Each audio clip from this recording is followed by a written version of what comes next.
ସୁନାବେଶ 2025 ପୁରୀରେ ଜଣେ ମୃତ୍ୟୁ 70ରୁ ଅଧିକ ଆହତ।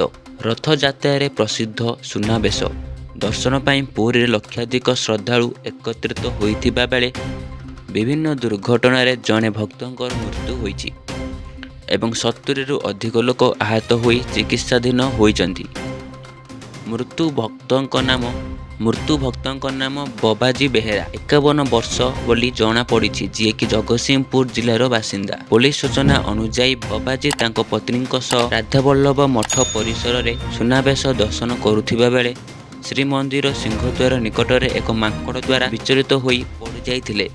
ଏହା ଫଳରେ ତାଙ୍କ ମୁଣ୍ଡରେ ଗଭୀର ଆଘାତ ଲାଗିଥିବା ବେଳେ ପ୍ରଥମେ ତାଙ୍କୁ ପୁରୀ ଜିଲ୍ଲା ମୁଖ୍ୟ ଚିକିତ୍ସାଳୟ ଭର୍ତ୍ତି କରାଯାଇଥିଲା, କିନ୍ତୁ ତାଙ୍କ ଅବସ୍ଥା ଗୁରୁତର ହେବାରୁ କଟକ ଏସ୍ସିବି ମେଡିକାଲ କଲେଜକୁ ସ୍ଥାନାନ୍ତର କରାଯାଉଥିବା ବେଳେ ପଥରେ ତାଙ୍କର ମୃତ୍ୟୁ ହୋଇଥିଲା। ଭୁବନେଶ୍ୱର କ୍ୟାପିଟାଲ ହସ୍ପିଟାଲରେ ଡାକ୍ତରମାନେ ତାଙ୍କୁ ମୃତ୍ୟୁ ଘୋଷଣା କରିଥିଲେ। ଏହା ବ୍ୟତୀତ ପୁରୀରେ ବିଭିନ୍ନ ଦୁର୍ଘଟଣାରେ 70ରୁ ଅଧିକ ଲୋକ ଆହତ ହୋଇଛନ୍ତି ଏବଂ ଜିଲ୍ଲା ମୁଖ୍ୟ ଚିକିତ୍ସାଳୟରେ ଚିକିତ୍ସିତ ହେଉଛନ୍ତି। ଡାକ୍ତରଙ୍କ କହିବା ଅନୁଯାୟୀ ପ୍ରାୟ 40 ଜଣଙ୍କର ହାଡ଼ ଭାଙ୍ଗିଛି। ଜଣେ ମହିଳାଙ୍କ ଅବସ୍ଥା ଗୁରୁତର ରହିଛି। ଏହା ସହ ଅନେକ ଲୋକଙ୍କୁ ଆଉଟଡୋରରେ ପ୍ରାଥମିକ ଚିକିତ୍ସା ଦିଆଯାଇ ଛଡ଼ାଯାଇଛି।